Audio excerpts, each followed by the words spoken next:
Hey everyone, welcome back to another episode of the Resilient Rehab Podcast. I'm your host, Alex Effer, and today we're going to be talking about pelvic floor. Now, I've done an episode in the past where we're talking about pelvic floor, how to train it dynamically, and I've had a lot of questions since then about the pelvic floor, maybe diving in a little bit deeper into understanding how things work, into understanding how we could train it, how we can assess it, just understanding the principles behind it. Because a lot of times I think people believe that you have to be very specific or very focused on the pelvic floor to get changes. And that's just not true. Every single movement that we're doing is an integration of the pelvic floor. So let's break it down a little bit deeper into the mechanics and understanding how these things kind of work within the pelvis and within the rib cage. So technically we've got three diaphragms in the body. We've got the tentorium, which is the one in the base of your neck or the base of the skull. That's kind of like a little diaphragm within the cranium itself. We've got the thoracic diaphragm, which is the lower part of the rib cage. That's more specific to breathing. It also has postural implications as well as core activation implications we'll talk about in a second. And then we've got the pelvic floor. And all three of these diaphragms are going to integrate with each other in order to manage pressure within our body. Right? So when I breathe in, I'm going to increase airflow in my lungs. I'm going to increase air in my lungs. So I'm going to increase volume. What that's going to do is that's going to cause the diaphragm to push the organs and the guts down into the pelvis. And so think of the guts as a ball and think of the diaphragm and the pelvic floor as being like a baseball throw and a catch, right? So when I breathe in, the diaphragm is throwing the ball, throwing the guts down into the pelvic floor, and the pelvic floor has to catch them as though you're catching a ball in baseball or whatever kind of ball. When I exhale, the opposite happens. Now the diaphragm contracts, and so now the diaphragm is going to throw the ball back up towards the diaphragm. So now the organs are going to lift up, and now the diaphragm has to catch it because it ascends. So when I inhale, the thoracic diaphragm is going to descend and push everything down, and the pelvic floor is going to relax, it's going to catch everything. So everything's going to be shot down into the pelvis. When I exhale, the pelvic floor is now going to contract and lift up, and that's going to throw the organs up, and now the thoracic diaphragm has to catch it, and it's going to relax. And so all of this is an exchange of pressure and volume. When I inhale, I've got more volume inside my lungs, which means I've got more pressure in my stomach, or my intra-abdominal pressure goes up, and then my pelvis has less pressure again because the organs are going down. Wherever there's volume, there's less pressure. So that's just Boyle's law. When I inhale, the ribs are going to open. The top of the pelvis is also going to open. So that's going to create more of a hammock-like pelvic floor. So that's going to be a descending of the pelvic floor, relaxation. When I internally rotate the hips, or I think about grabbing the top of your hips or wearing a really tight belt and pushing everything into the top part of the pelvis, that's going to open the bottom part of the pelvis and lift the pelvic floor. That's going to increase pressure within the pelvis. That's going to be important. Having less pressure or more pressure in the pelvis is going to dictate whether I'm able to accept force or produce force.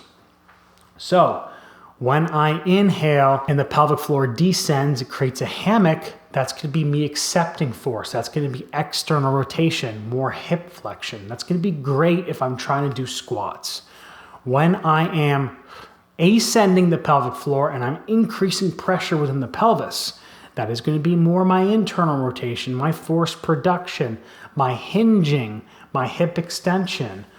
And hip extension being behind the body, hip extension being directly underneath. I'm propelling my body forward, right? So it's more of this horizontal type movement versus the descending of the diaphragm or the external rotation is more of this vertical, right? So now I can start to say, okay, well, if I'm assessing range of motion at the hips, I could be like, well, this person's got a lot more external rotation than internal rotation. Plus, they've got a lot of shoulder flexion, a lot of hip flexion, but they don't have a lot of hip extension. We could potentially chalk that up to say this pelvic floor is probably descended. We could also take a look at their structure. Are they smaller rib cage, smaller pelvis? It probably indicates that as well. Are their feet supinated, right? And that's another big one, is if you actually take a look at the bottom of the foot, when the foot supinates, that is like a descending of the pelvic floor. Whereas when the foot flattens, that is more of a ascending of the pelvic floor, right? So if I've got a foot that is more higher arch, I potentially have this descended pelvic floor. Now, the flatter foot doesn't necessarily mean it's an ascended pelvic floor, because I can have a foot that's dumping inwards, and that's just a descended floor that gets tight because the pelvis and the center of mass goes towards the toes. Whereas when I've got this actual pronated foot, the tibias internally rotate, the hip is able to internally rotate and extend, then I've got this true flatness of the arch, or the arch just come to the ground. It's not flat, but the arch is able to come towards the ground. I can now create this pelvic floor that lifts up. Again, if I want to be able to hinge, bend over, touch my toes, be able to gain hip extension, I need to increase pressure within my pelvis.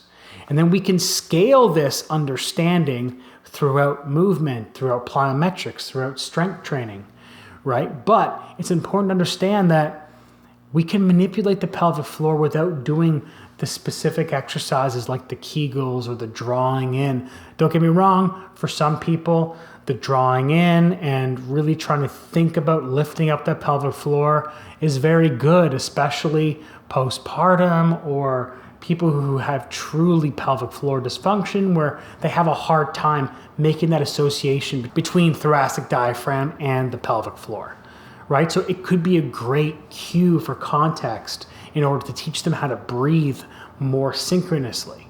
But if we were to take that and scale it up, try doing a Kegel when you're doing a split squat or doing a squat or walking.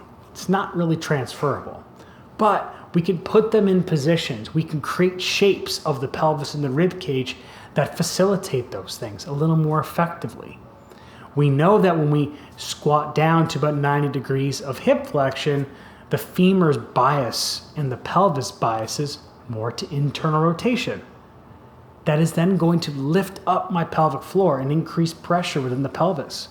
And so focusing on exercises at that 90 degrees, or even when I'm standing up from a position, the concentric phase, that's biasing more hip extension, which therefore means that we can drive more pressure within the pelvis, which is going to allow for a lifting up of the pelvic floor.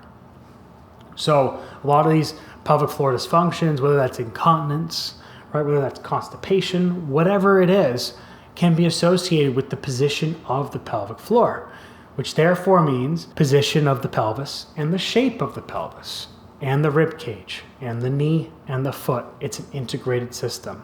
But for simplicity's sake, if you cut off the head, cut off the legs, and you just look at that central portion, which I like to call the tree trunk, whereas the arms and legs are more the branches.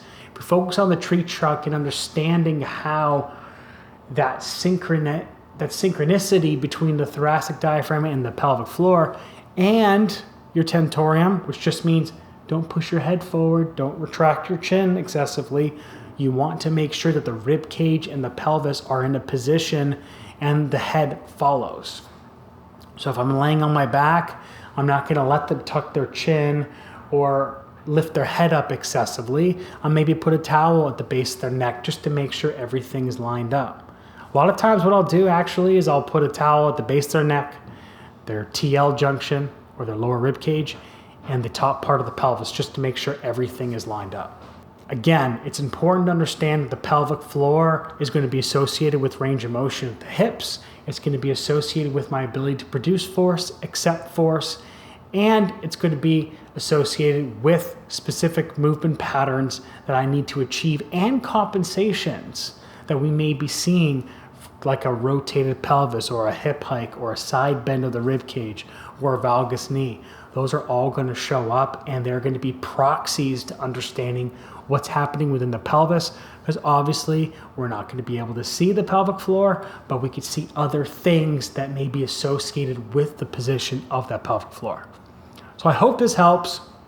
We dive so much deeper into this in the Evolved Biomechanics mentorship, understanding how these things move, understanding how assessment and compensations kind of match up with pelvic floor positions, rib cage positions. So go check out my Evolved Biomechanics mentorship if you want to learn a little bit more. But until then, thank you so much for listening. Don't forget to like, save, and subscribe, and I'll see you next time.